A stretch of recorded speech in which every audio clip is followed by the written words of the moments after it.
Partai Golkar, partainya boleh tua, tetapi seleranya selera muda. Nah, itu Bang. Ini. Partai yang pertama sekali mengumumkan Gibran ini menjadi calon wakil presiden adalah Partai Golkar. Partai Gerindra lahir dari rahim Golkar. Partai Nasdem lahir dari rahim Golkar. Hanura lahir dari rahim Golkar. Pencalonan Gibran itu memang sangat menarik sekali, dan itu menarik perhatian banyak orang. Pro kontra yang terjadi adalah soal tuduhan dinasti politik. Nah, Ketum Ikra sendiri setuju nggak ini memang bentuk dinasti politik?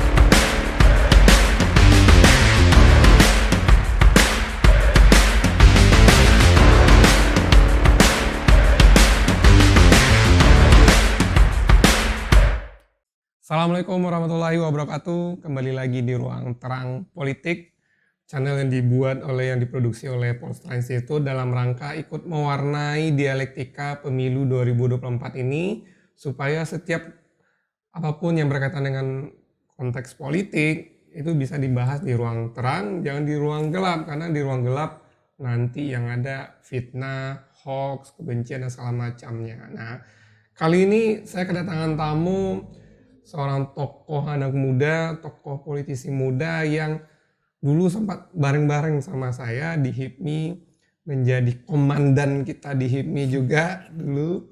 Siapa beliau? Nah, wajahnya nggak asing lagi saya rasa bagi kalangan masyarakat Kota Padang, khususnya anak muda Kota Padang. Siapa beliau? Nah, ini dia Ketum Ikra Cisa. Assalamualaikum Ketum. Waalaikumsalam warahmatullahi wabarakatuh, Bang Riki. Sudah lama tidak berjumpa kita. Sudah lama sekali kita tidak jumpa. Karena beliau sudah sibuk masuk ke politik, ngurus Golkar. Enggak juga. Kemarin kita juga tetap masih di HIPMI. Tapi tetap ya, kita tetap berHIPMI ya. Tetap berHIPMI, tetap berHIPMI kita. Sekarang menjadi ketua Golkar. Di HIPMI-nya Dewan Pembina. Di HIPMI ya? Dewan Pembina. Tetap harus ada tanya-tanya kalau ada urusan ini. Nah, sekarang kita tetap panggilnya Ketum Ikra ini. Ini soal beban organisasi soalnya. Bang Riki ini pintar sekali. Karena kebawaan pinternya, ilmu olah-olahnya Ketum Ikra ini masih melekat. Ilmu olah-olah negara ya. Ketum ini sekarang sudah di Golkar udah berapa lama nih menjabat jadi ketua nih? Iya Bang Riki, pada sebenarnya di Golkar ini sudah lama sebenarnya Bang Riki. Waktu tahun 2017 saya sudah masuk di Golkar. Iya. Masuk di Golkar, tetapi ketika itu menjadi pengurus provinsi. Menjadi pengurus provinsi. Ketika itu tuh waktu itu masih pengurus yang pasif rasanya. Iya. Karena waktu di SK masuk ada, tapi di SK ada tapi aktivitas tidak ada. Jadi mengambil pilihan seperti itu, jadi waktu itu diajak dulu sama senior masuk di Golkar, sudah masuk nama di SK, dan akhirnya baru mendapatkan ketua HIPMI. Dapat jadi ketua HIPMI, dapat kepercayaan dari HIPMI Sumatera Barat untuk menjadi ketua, dan lebih memilih fokus dulu untuk menjalankan amanah sebagai ketua HIPMI ketika itu. Jadi ketika itu pasif ya, pengurus pasif di Golkar provinsi, dan mulai aktif kembali itu setelah selesai mengabdi di HIPMI dan baru aktif lagi di Partai Golkar, masuk lagi pengurus provinsi untuk periode selanjutnya, dan setelah itu baru disuruh turun gunung ke Golkar Padang. Jadi ketua, diamanahkan jadi ketua. Alhamdulillah diamanahkan menjadi ketua Partai Golkar Kota ini Padang. Menarik, tapi nanti kita akan tanyakan kenapa bisa politisi muda masuk ke partai yang isinya politisi senior langsung dapat kepercayaan menjadi ketua. Nah, ini menarik juga, teman, nanti kita obrolin ini Ketum. Cuma kita ingin Ketum sharing kepada kita semua. Artinya ini sudah masuk politik, terutama di Partai Golkar itu udah di usia yang cukup masih muda kan, sebelum menjadi ketua HIPMI lagi. Nah pertanyaan kita itu kenapa Ketum Ikra masuk ke dunia politiknya, apa alasannya? Ya betul Bang Riki. Jadi kalau saya secara pribadi Bang, dengan saat ini masuk ke dalam dunia politik, pertama sekali ingin mewakafkan diri dulu. Mewakafkan diri, ingin mengabdi. Jadi saya pada prinsipnya ini dalam sisa hidup saya yang mungkin kita tidak tahu kapan kita akan dipanggil Allah oleh Allah Subhanahu wa taala. Yang jelas selama hidup ini kita harus bisa bermanfaat. Saya sudah pernah menjalankan perjalanan hidup menjadi seorang pedagang, dan mungkin dari situ ada hal-hal, sesuatu hal yang tidak saya dapatkan. Tidak saya dapatkan, dan akhirnya saya mengambil jalur politik. Yang tidak saya dapatkan itu apa? Persaudaraan ini harus lebih banyak. Saudara-saudara kita ini harus banyak. Masuk politik itu enak Bang Riki. Sebuah jembatan untuk kita bisa bersilaturahmi. Saudara kita semakin banyak. Yang pertama itu. Yang kedua, kita bagaimana ketika menjadi seorang pedagang itu, saya merasa diri saya terbatas untuk bisa membantu masyarakat. Untuk membantu masyarakat, dan akhirnya masuk dalam jalur politik. Dalam politik kita bisa berbuat seinginan kita untuk bisa membantu masyarakat. Baik pun dari segi kebijakan atau nantinya membantu masyarakat melalui dari dana pokir atau dana aspirasi. Nah, dari situlah yang membuat mendorong saya masuk ke dalam dunia politik Bang. Tapi kan karena persepsinya kalau udah jadi politisi hasratnya kekuasaan aja katanya. Itu nerima nggak? Kalau berbicara kekuasaan, pada prinsipnya itu tuh Bang, kita ini kan masuk ke politik itu tujuan kita apa terlebih dahulu. Kalau saya, tujuan saya ingin mengabdi kepada masyarakat. Terlepas kekuasaan tersebut itu kan memang di dalam struktur kita bernegara. Namanya kita ada struktur dalam negara itu kan pasti ada yang akan menjadi pejabat atau apa. Nah, pada prinsipnya terpilihnya kita ini kan dipilih oleh masyarakat, bukan dipilih oleh apa ya, oleh partai atau seperti apa. Dipilih oleh masyarakat, dan setelah itu nantinya kita bisa dapat plus-plusnya ya, dapat jabatan atau apa, itu plus-plusnya. Dan intinya itu kita sebagai politisi, bagaimana kita itu memang bisa bermanfaat bagi orang banyak. Itu saja intinya Bang Riki gitu. Karena setahu saya beliau ini secara material udah selesai lah. Enggak juga. Untuk usia beliau ya. Enggak juga Bang. Nah ini tadi kita udah dengar nih Ketum soal alasan masuk politik, katanya memang mau mewakafkan diri nih katanya. Kalau sekarang partainya, kenapa masuk partai ke isinya old man semua nih? Gitu.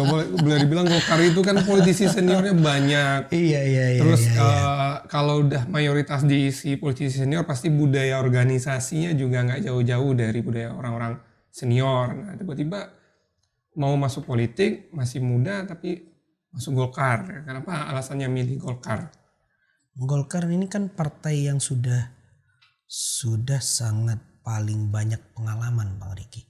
Sudah banyak diterpa, apapun semuanya pernah diterpa oleh Partai Golkar. Pernah menjadi penguasa, pernah lah dalam dinamika politik. Partai Golkar telah dewasa dalam menyikapi seluruh hal yang ada dalam dinamika politik. Jadi alasan saya kenapa saya memilih Partai Golkar, ya pertama sekali dari saya melihat seluruh partai semuanya baik, memiliki tujuan yang baik. Tetapi saya melihat Partai Golkar ini adalah partai yang dimiliki oleh rakyat, dimiliki oleh masyarakat. Siapa pemilik Partai Golkar? Tidak ada. Partainya bukan tipe partai ownership ya? Bukan tipe partai yang memiliki atasan ya. Atasan komando. Nah, kalau kita bilang kan ada partai komando. Kalau saya memilih partai itu ya memang partai yang memang menjunjung tinggi nilai demokrasi. Itu adalah Partai Golkar. Partai Golkar tidak milik siapa-siapa.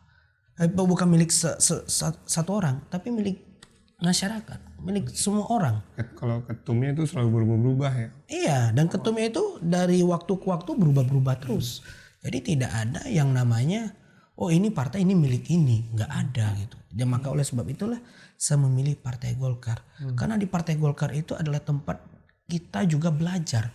Banyak sekarang ini tokoh-tokoh yang dilahirkan dari rahim Golkar. Sebut saja siapapun.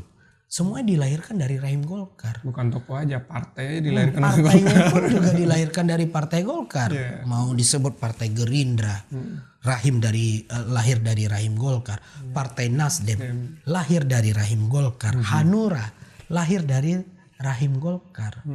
Dan prinsipnya saya masuk ke Partai Golkar itu karena ideologi partainya itu menarik menurut pendapat saya. Karya kekaryaan. Yang dihargai adalah karya setiap kader. Bukan uang setiap kader. Walaupun kadernya mayoritas adalah orang-orang pengusaha. Iya, gitu ya. meskipun nantinya iya memang betul saya melihat pada saat ini banyak sekali yang sekarang ini ada yang berprestasi tetapi dikalahkan dengan kader yang memiliki uang yang banyak. Yeah. Di Golkar itu tidak ada dalam rumusnya, dalam kamusnya tidak ada. Karena yang dihargai oleh Partai Golkar itu adalah karya kekaryaan. Itu ideologi Partai Golkar. Makanya di sana kayak ketum Mikra muda itu akhirnya ruangnya jadi dapat ya, karena yang dihitung tadi karyanya bukan usia, bukan uangnya. Tidak usia, tidak uangnya. Kalau berbicara usia banyak yang lebih senior daripada saya. Masih panjang ya. Kalau dibilang juga uang, lebih banyak orang yang berduit daripada saya. Tetapi di Golkar itu tidak menjadi poin. Yang menjadi poin itu apa karya yang pernah selama ini kita buat. Nah, jadi oleh sebab itulah ditariklah. Pada saat ini alhamdulillah saya masuk ke Partai Golkar. Dan tadi Bang Riki bilang Partai Golkar ini banyak yang senior-senior. Ini partai kenapa kok ngambil Partai Golkar? Ini kan semuanya notabene-nya orang-orang tua semuanya. Nggak gabung aja ke partai yang benar-benar dia anak muda. Gitu. Kan ada tuh.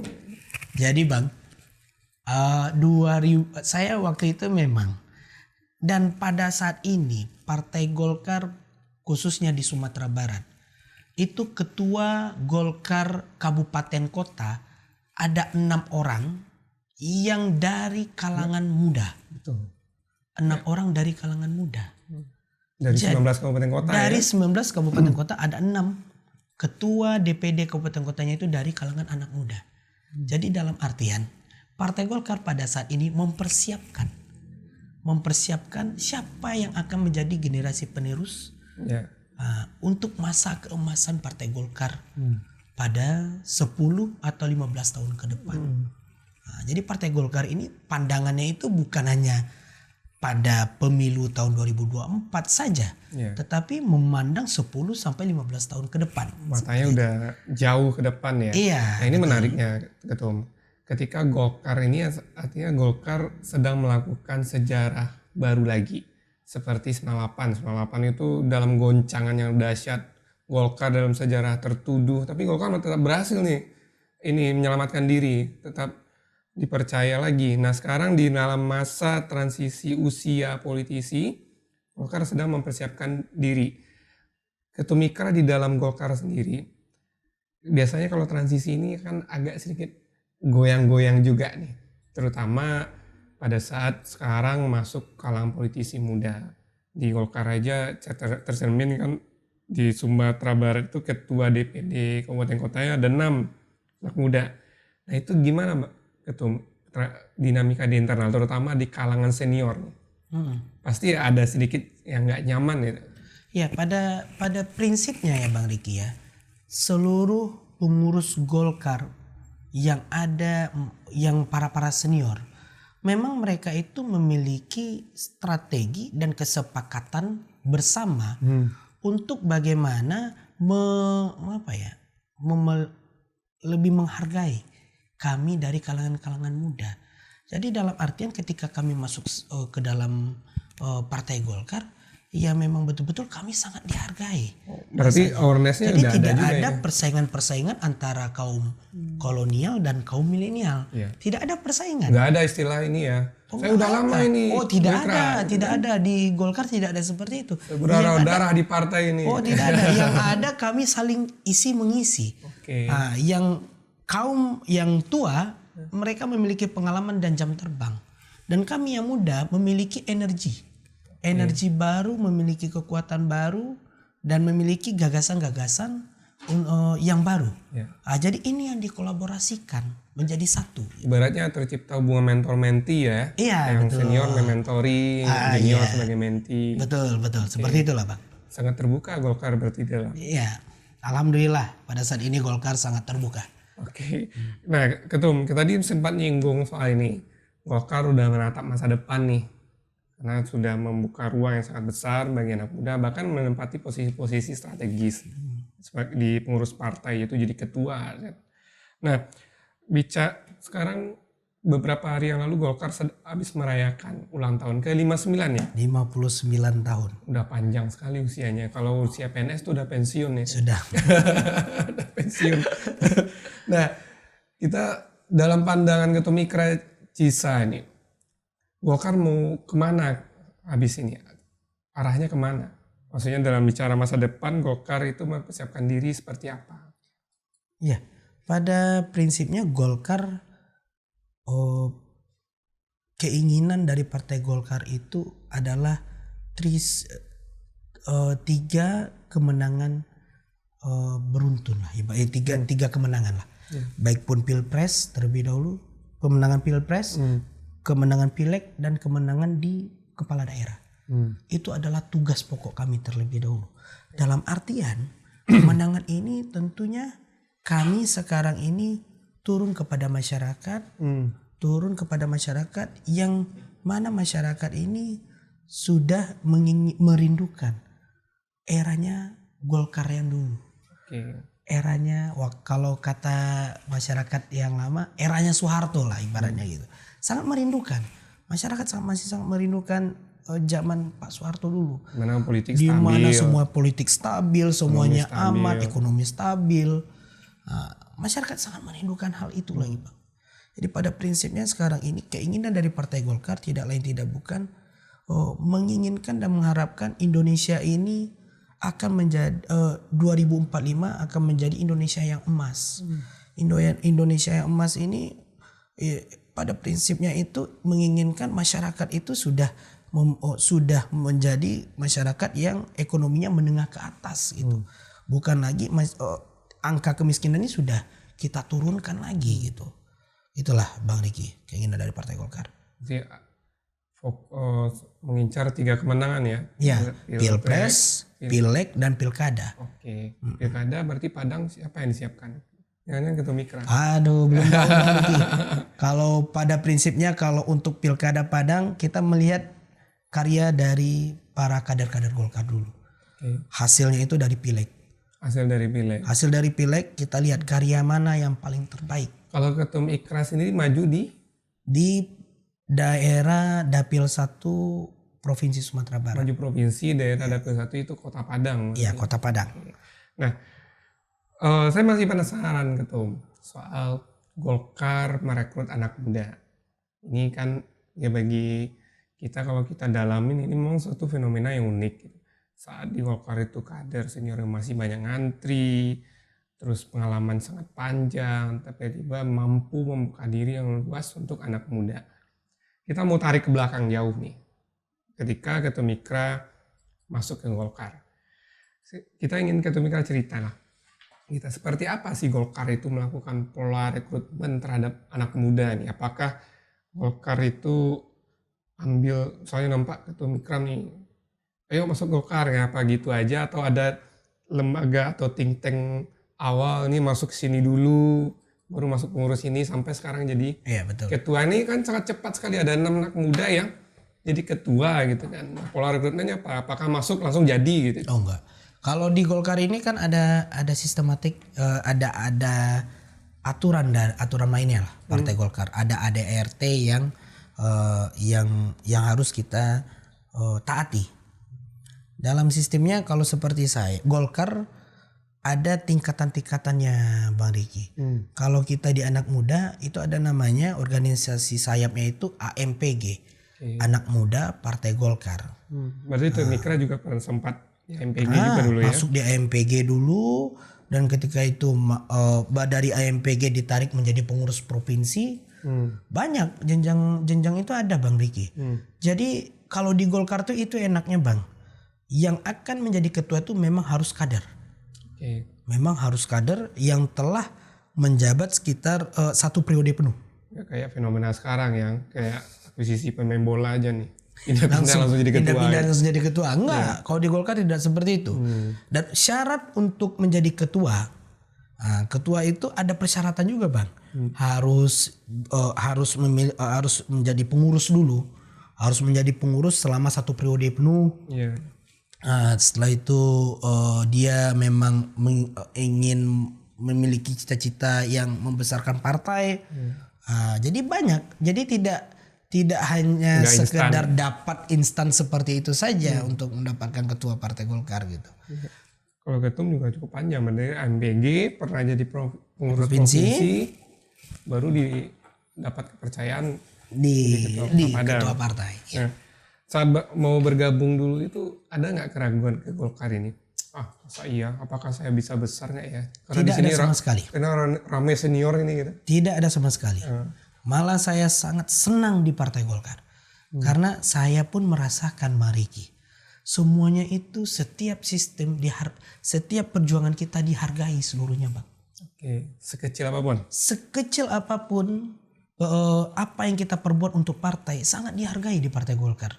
Saya melihat. Baik pun itu kita membuat sebuah gagasan yang kecil atau gagasan yang besar, itu sangat dihargai. Dalam artian saya pun Bang merasakan Bang, menjadi ketua partai ini itu harus dipilih. Kalau saya Kota Padang ya, harus dipilih oleh 11 kecamatan yang ada. Jadi itu kan suaranya dari bawah Bang, bukan dari atas.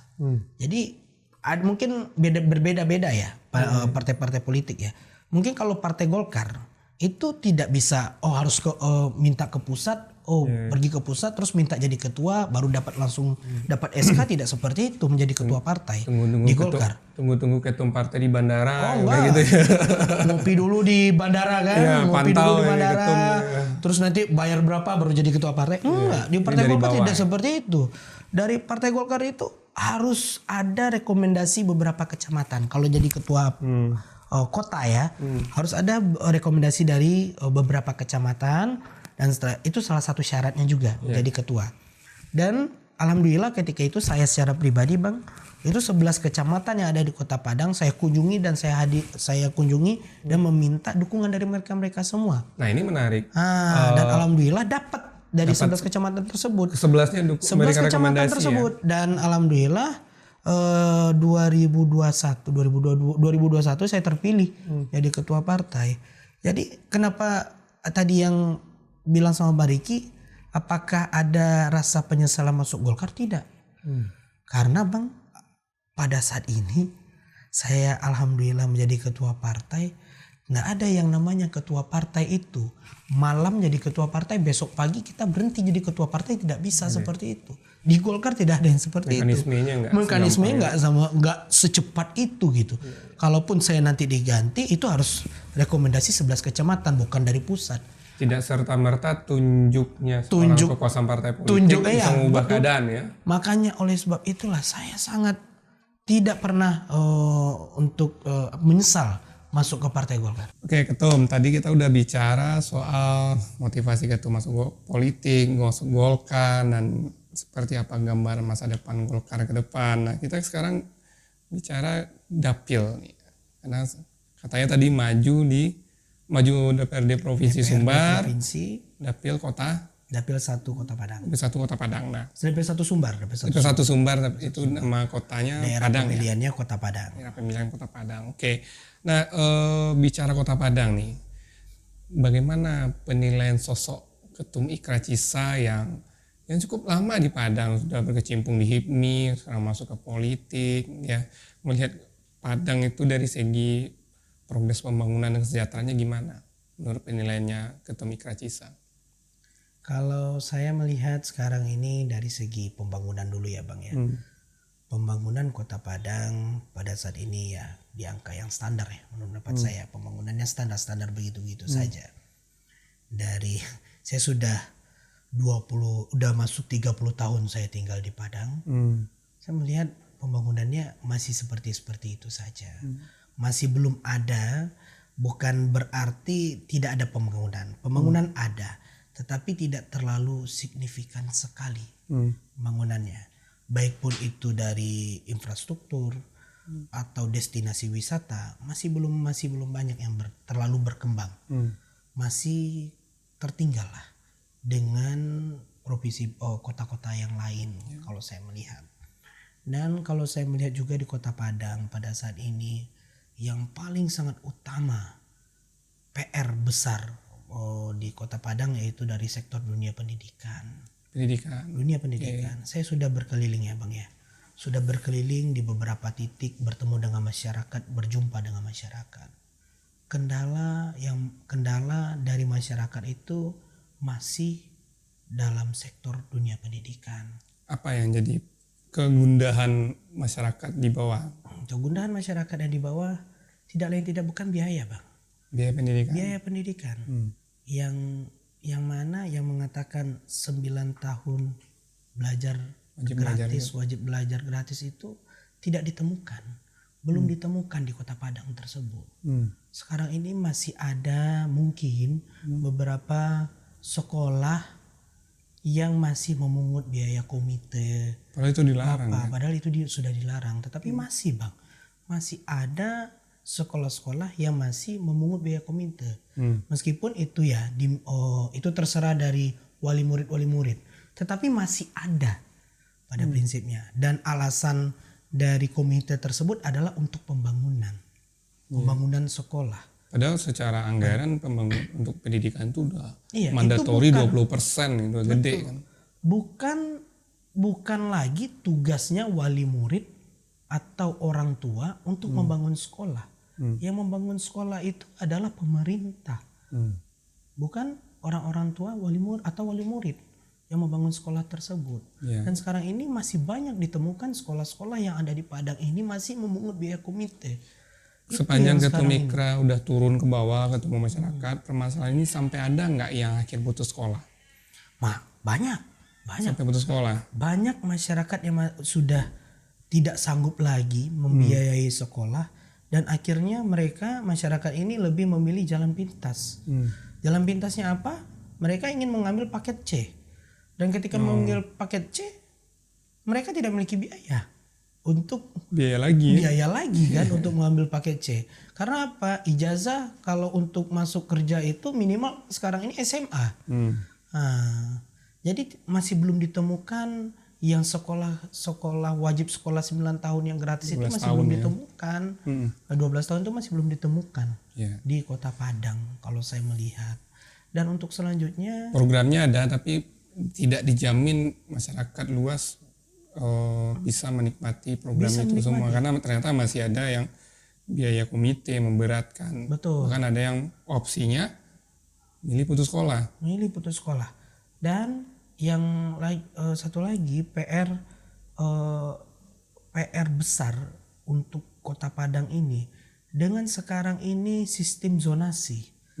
Masyarakat sistem zonasi masih banyak titik-titik blank spot yang mana daerah-daerah tidak memiliki sekolah yang ada di daerah tersebut. Ya kemarin sempat ribut juga itu. Sempat ribut. Dan akhirnya masyarakat tersebut memilih sekolah swasta. Biaya lagi.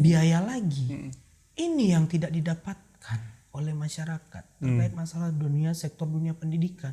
Ini yang menjadi PR besar bagi kita bersama bagaimana untuk anak-anak adik-adik kita ini biar bisa menempuh sekolah dan pendidikan ini dengan senang, dengan tidak ada biaya lagi dan tidak ada dipungut apapun gitu. Dan kalau dapat masih banyak fasilitas-fasilitas sekolah yang masih belum memadai kalau menurut pendapat dan pandangan saya selaku anak muda ya Bang ya. Dari segi kesejahteraan sendiri gimana pandangannya Ketum Mikra? Kalau untuk dari kesejahteraan ya Bang ya, memang kita masih ibaratnya apa ya, kemarin itu diterpa tsunami COVID ya.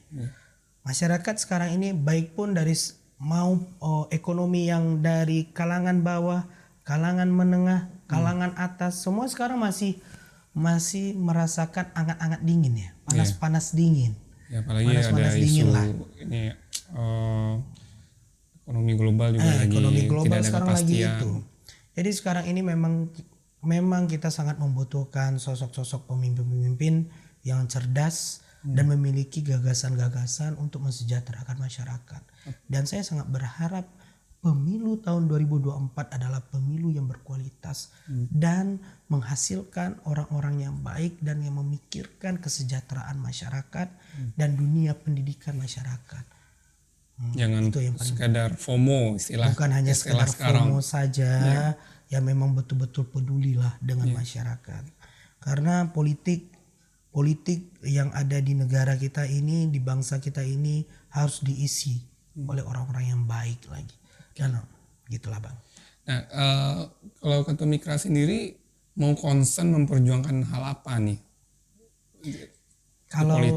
Kalau saya, kalau Golkar itu kan fokusnya itu di bidang ekonomi Bang. Selalu di ekonomi. Pasti di ekonomi. Mau dari zaman dulunya Golkar itu pasti itu fokusnya itu di bidang ekonomi. Makanya menteri-menterinya kan selalu ada yang menteri-menterinya di Menko Perekonomian, industri, menteri industri, pasti di ekonomi semuanya. Memang fokus utama dari Partai Golkar tersebut memang dari sektor ekonomi. Bagaimana cara kita menurunkan tingkat kemiskinan dengan sekarang ini membuka lapangan pekerjaan sebanyak mungkin. Sekarang Bang, tantangan 2024 besok, banyak sekarang ini adik-adik kita ini yang baru tamat kuliah susah untuk mencari kerja. Dan saya banyak mendapatkan ketika berkunjung di masyarakat, mereka itu banyak yang sarjana pada nganggur semuanya Bang.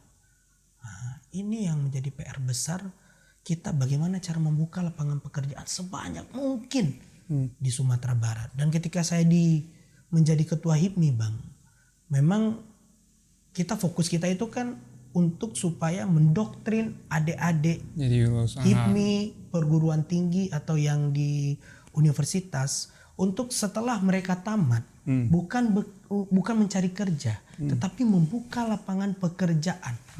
Nah, itulah yang memang fokus dari saya secara pribadi ya Bang, fokus dalam ekonomi, menurunkan tingkat kemiskinan, membuka lapangan pekerjaan sebesar-besarnya, dan setelah itu juga pendidikan.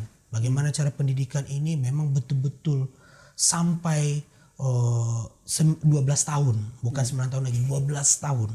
Harus kita wujudkan cita-cita bangsa ini agar anak-anak bangsa, adik-adik kita ini bisa menjalankan pendidikan itu dengan baik dan benar gitu.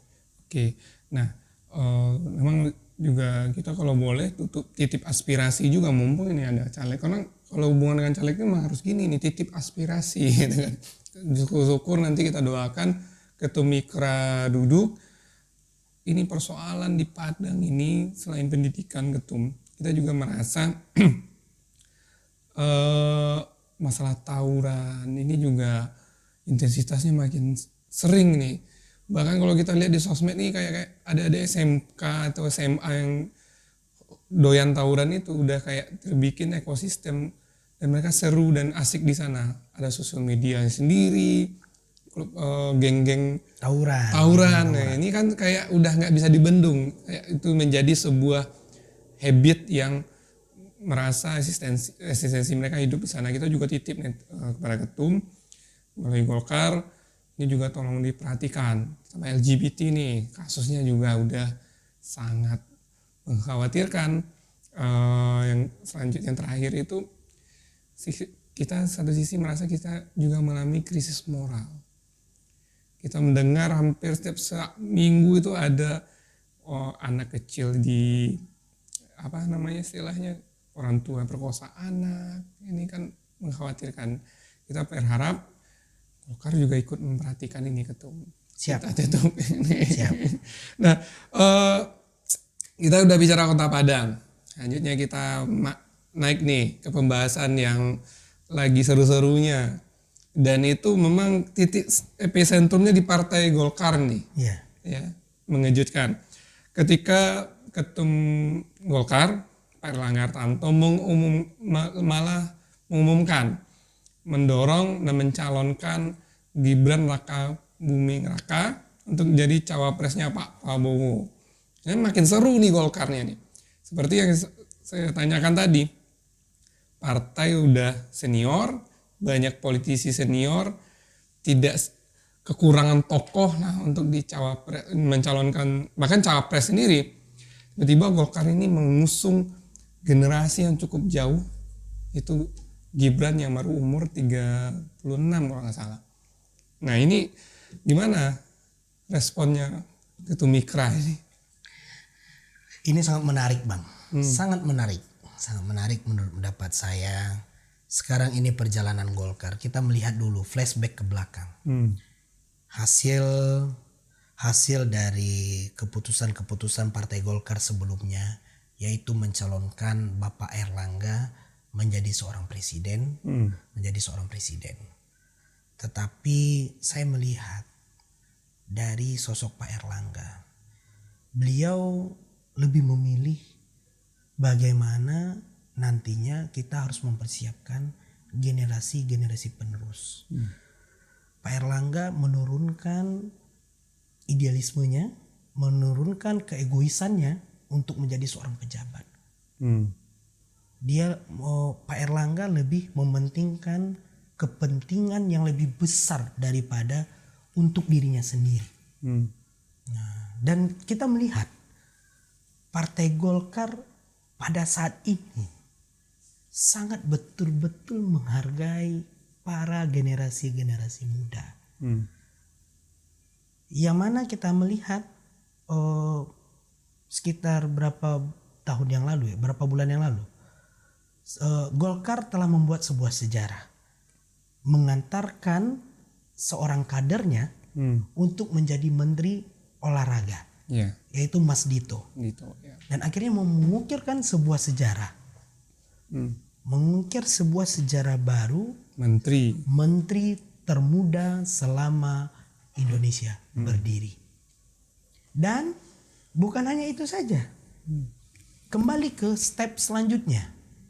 Golkar sekarang ini memang saya melihat seluruh partai menghargai seluruh anak muda. Tetapi dari 18 partai politik yang ada pada saat ini, yang mana yang betul-betul sangat menghargai anak muda. Dan saya melihat Partai Golkar sangat menghargai betul-betul anak muda. Secara pribadi juga merasakan kan? Saya merasakan sendiri. Sekarang ini dengan penunjukan Mas Dito menjadi Menteri Olahraga, dan sekarang ini masuknya Mas Gibran Raka Buming Raka menjadi calon wakil presiden. Dan itu diusung oleh Golkar. Dan partai yang pertama sekali mengumumkan Mas Gibran ini menjadi calon wakil presiden adalah Partai Golkar. Dengan mekanisme Partai Golkar sendiri. Dengan rapat dengan 30 seluruh provinsi yang ada di Indonesia, rapat dulu Bang. Bukan hanya Pak Erlangga saja ingin memutuskan, rapat dulu kami. Rapimnas iya, 30 Rapimnas Golkar yang kedua, rapat dulu malam itu. Dan semuanya memutuskan ingin mencalonkan Mas Gibran menjadi calon wakil presiden. Dan alhamdulillah saya melihat Pak Erlangga legowo dengan keputusan ini, dengan keputusan kawan-kawan yang ada di provinsi-provinsi yang ada di Indonesia ini. 38 provinsi sekarang ya. 38 provinsi semuanya mengaminkan. Tidak ada yang berdinamika. Biasa Golkar ini kan dinamika partainya agak tinggi juga. Itu sangat yang berdinamika. Tetapi semuanya sepakat menunjuk seseorang sosok anak muda Ya ini benar betul sebuah mungkin catatan sejarah baru di Golkar. Golkar itu biasanya menjelang Pilpres dia terbelah tuh. Terbelah. Selalu ya, tapi dan setelah Kemarin capres kan terpilih, sempat juga hampir terbelah. ya hampir tuh, Hampir terbelah. Tetapi alhamdulillah semuanya itu satu tujuan, menginginkan pohon beringin ini tetap menjadi pohon yang rindang untuk masyarakat banyak. Nah ini sejarah baru Partai Golkar kalau menurut saya. Pertama, ya ini pemilu yang Golkarnya nggak terbelah. Biasa terbelah kalau sudah ada terpilih capres, baru capres yang terpilih baru nyatuin gitu kan. Kalau sekarang nggak terbelah. Yang kedua, berhasil bersatu lalu melakukan lompatan generasi yang cukup jauh nih. Nah itu kan saya tadi sudah bilang Bang, Golkar lebih ingin membuat cita-cita baru 2045 adalah generasi emas. Oke. Berbicara 2045 generasi emas, itu kita harus mempersiapkan kader dari sekarang. Maka oleh sebab itu dengan adanya sekarang banyak kader-kader muda, banyak sekarang ini kepala-kepala daerah yang dari kalangan muda, dari Partai Golkar banyak sekarang ini Bang.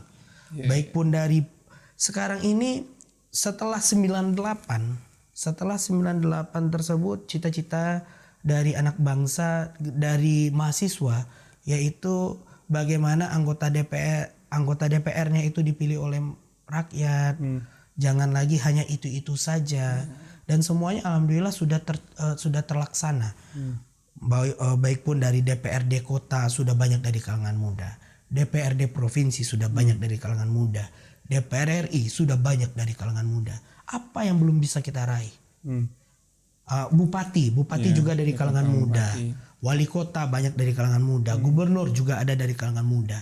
Yang belum adalah menteri udah. Presiden, menteri sudah. Yang belum itu yang cita-cita dari mahasiswa 98 itu adalah presiden dan wakil presiden dari kalangan anak muda. Dan pemilu sekarang mau dicoba wapres dulu. Dan sekarang ini mau dicoba.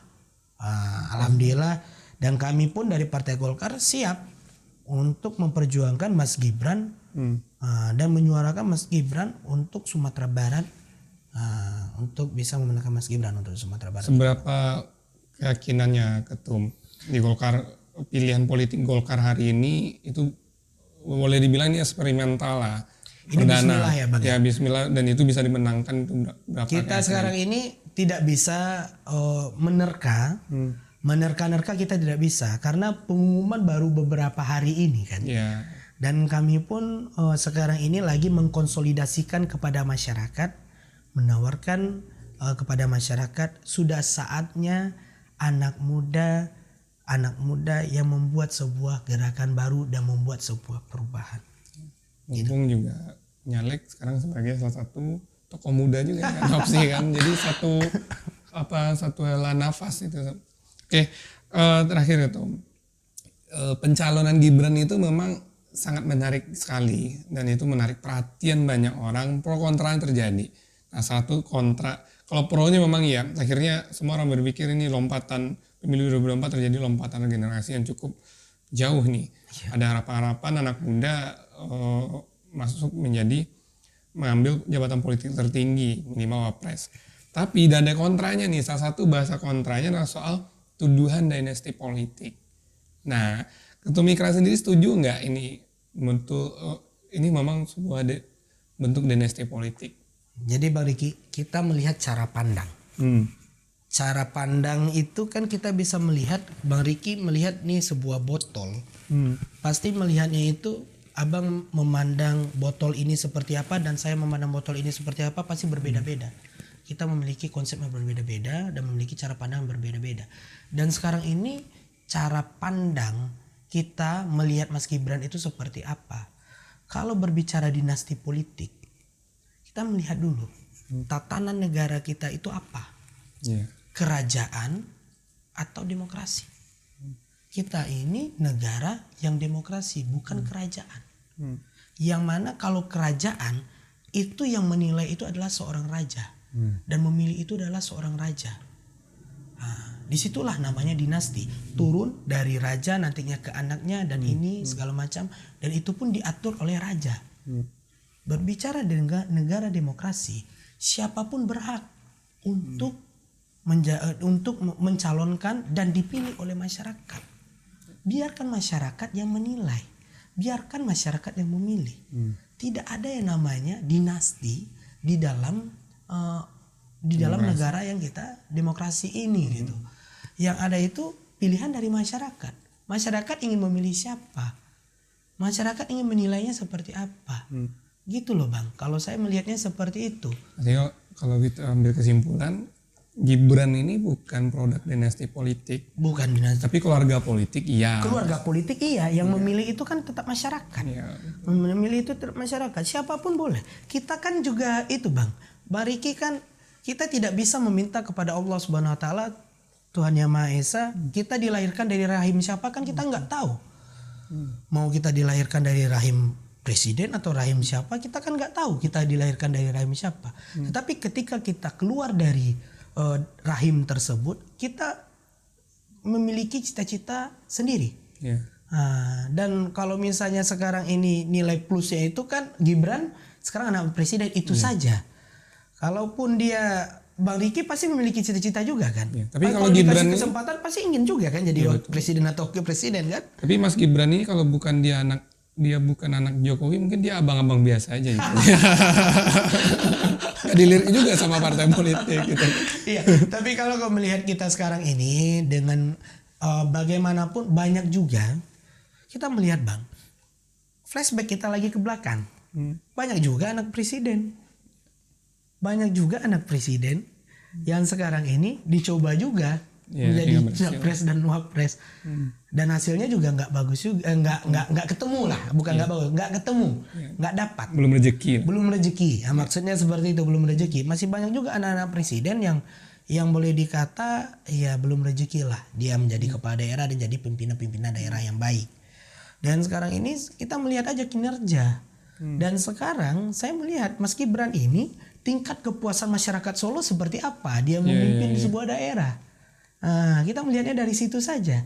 Tanyakan apa masyarakat yang dipimpinnya itu apakah puas atau tidak gitu. Betul. Dan saya melihat Partai Golkar pada saat ini memilih Mas Gibran ini dari kalangan muda. Jadi Partai Golkar partainya boleh tua, tetapi selera muda. Nah, itu Bang. Ini. Beliau udah semakin bagus nyanyiannya sekarang.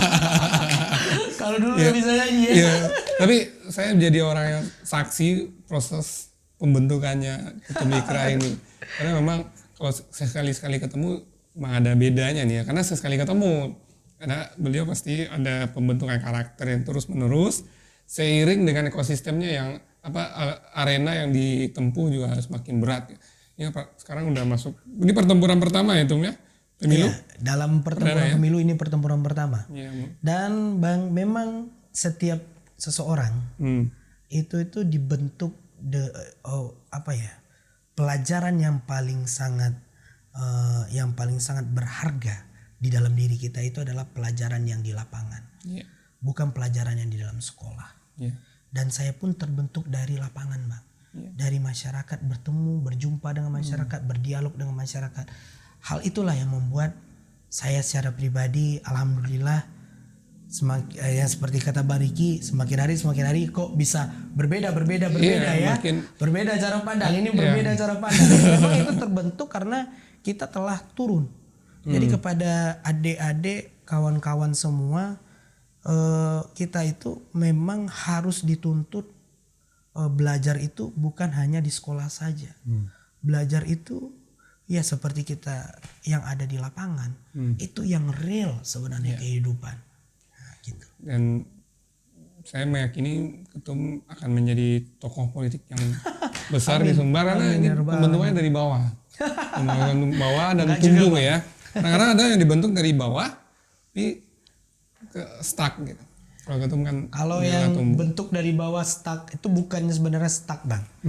Jadi kalau anak muda ini kan sering banyak yang gimana buah-buahan apa ya bahasanya itu ya, angin-anginan nggak konsisten.